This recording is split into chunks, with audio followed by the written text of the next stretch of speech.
మనిషి ఆరోగ్యంగా జీవించేందుకు ప్రాణవాయువును అందించేవి అడవులు మాత్రమే. అంతటి విలువైన అడవులను మనిషి విచక్షణారహితంగా నరికేయడం వల్ల ఈ భూమి మీద అనేక ప్రకృతి వైపరీత్యాలు సంభవిస్తున్నాయి.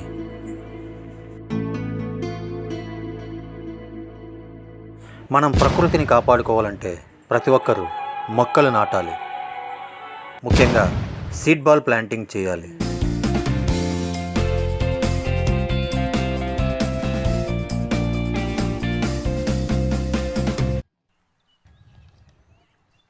అప్పుడే మనం మన ప్రకృతిని, పర్యావరణాన్ని కాపాడుకోగలం.